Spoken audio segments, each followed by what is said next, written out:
જયેશભાઈ, તમારો ટોકમાં પરિચય આપશો? હું જયેશ ગમાનભાઈ વાગડોદા. મારું મૂળ વતન માહી છે. હું પાલનપુર ખાતે રહું છું અને શિક્ષક તરીકે ઉમરકોટ પ્રાથમિક શાળા તાલુકો અમીરગઢમાં નોકરી કરું છું. તમે ત્યાં શિક્ષક તરીકે કયો સબ્જેક્ટ લો છો?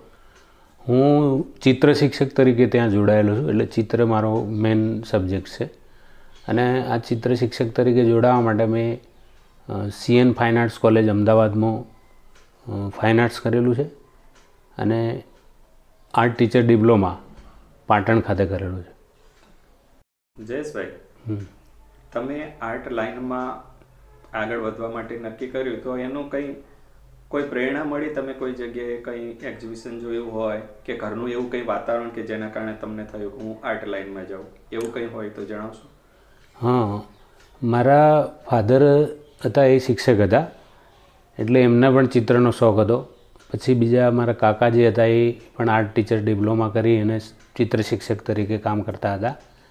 એટલે એમના જોડે રહેવાથી મને પણ ચિત્રનો શોખ જાગ્યો અને હું 10મા સુધી ઘણા બધા નાની મોટી સ્પર્ધાઓમાં ચિત્રના ઇનામો પણ લીધા છે. અને 10મા SSC પૂરું કર્યા પછી મને ઈચ્છા થઈ કે આવો કોઈ કોર્સ હોય તો એમાં હું જોડાઉં. જયેશભાઈ, તમે ફાઇન આર્ટ ક્યાં કર્યું એ બાબતે થોડું જણાવશો? હા, મેં fine art CN fine arts college અમદાવાદમાં કર્યું છે અને પછી art teacher diploma Maneckba Amin college પાટણમાં કરી હતી. એમાં CN ફાઇન આર્ટ્સ કોલેજનો ડિપ્લોમા જે છે 5 વર્ષ ત્યાં અભ્યાસ કર્યો છે મેં. અને એમાં ઘણા બધા પ્રોફેસરો અને એમનું માર્ગદર્શન રહ્યું છે. એમાં માધવ રામાનુજ, કાંતિભાઈ પંચાલ, ઉર્મિબેન પરીખ, આવા ઘણા બધા પ્રોફેસરના માર્ગદર્શન એટલે આ બધું શીખવા મને ઘણું બધું મળ્યું છે.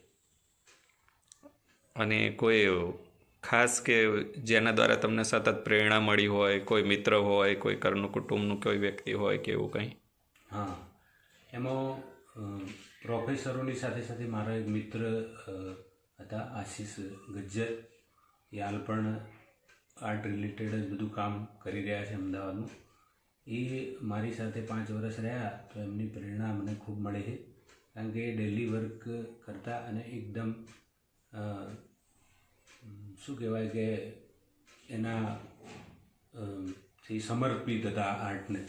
એ રીતનું વર્ક કરતા. સવારે ઉઠે તો એમના હાથમાં પેન્સિલ ને પીંછી હોય તો એમનાથી ઘણી બધી મને પ્રેરણા મળી છે. અને સતત સ્કેચિંગ કરતા એ વખતે અભ્યાસકાળ દરમિયાન. એટલે એમની સાથે સાથે મને પણ ઘણું બધું શીખવા મળ્યું છે. હાલ જે પણ હું કામ કરું છું એ એમના એક પ્રેરણાના લીધે જ હું કરી. જયેશભાઈ, આજકાલ જોઈએ છીએ કે લોકો સોશિયલ મીડિયામાં ઘણા બધા પિક્ચર્સ, પોર્ટ્રેટ, લેન્ડસ્કેપ બધું મૂકતા હોય છે, પણ મોટા ભાગે એ કોક ને કોક ફોટો હોય અને એમાં જોઈને બનાવતા હોય છે. તો તમે શું એવી રીતે ફોટા ઉપરથી વર્ક કરો છો કે ક્યારેક સામે બેસાડીને પણ વર્ક કરો છો? તો એના વિશે થોડું જણાવશો? હા, એમાં એવું છે કે હું લગભગ મોટા ભાગે જે વર્ક કરું છું પોર્ટ્રેટ કે લેન્ડસ્કેપ એ લગભગ લાઈવ જ કરું છું. પણ હાલ એવું છે કે પોર્ટ્રેટ જે વર્ક કરાવતા હોય છે કે પોતાના શોખથી કહેતા હોય, નામ સાંભળીને આવે કે જયેશભાઈ મારું કરી આપો, તો પછી એ સોફ્ટ કોપી કે મોબાઈલમાં જે ફોટો હોય એના ઉપરથી પણ કરું છું. પણ મોટાભાગે હું લગભગ લાઈવ જ વર્ક કરું છું. ઓકે, એટલે તમારું કહેવું એવું છે કે લાઈવ કરવું સ્ટુડન્ટ માટે વધારે જરૂરી છે? હા, લાઈવમાં એવું છે કે તમને લાઈવ વર્ક કરવાથી પ્રેક્ટિસ સારી થાય છે અને તમારું 3 ડાયમેન્શન 3D તમને જે વસ્તુ દેખાય છે તો તમે એના ડેપ્થ અને એની લાઇટિંગ ને બધું સારું મળે છે. તો તમે એક સારી સ્કેચિંગ પાવર બી સારો થાય છે, શેડિંગ બી સારું કરી શકો છો. તો એ લાભ થાય છે આપણને સ્ટુડન્ટને અને બધાને. જયેશભાઈ, તમે દરરોજ વર્ક કરો છો અને લગભગ તમે 1000 જેટલા પેઇન્ટિંગ બનાવવાનું પણ નક્કી કર્યું છે.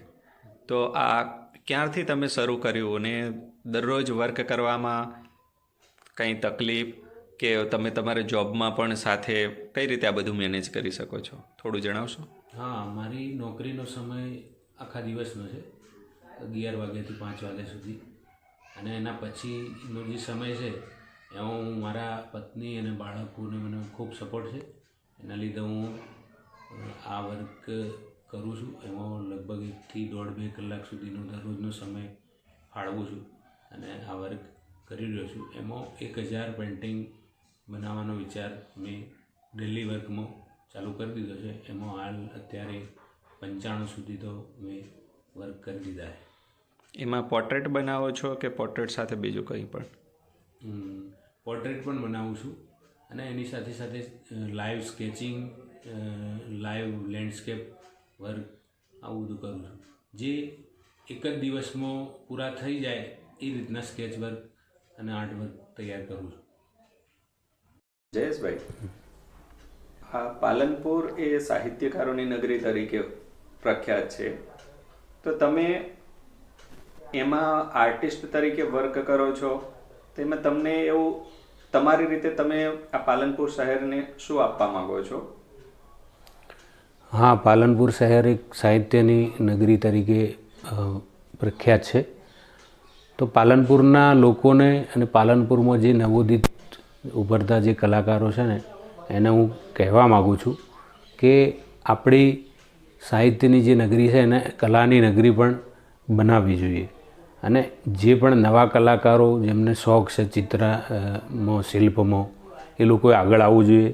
એમને એવું ના વિચારવું જોઈએ કે આપણે આમાંથી શું કમાઈશું અને શું કરીશું, આપણી કારકિર્દી કેવી રીતે બનાવીશું.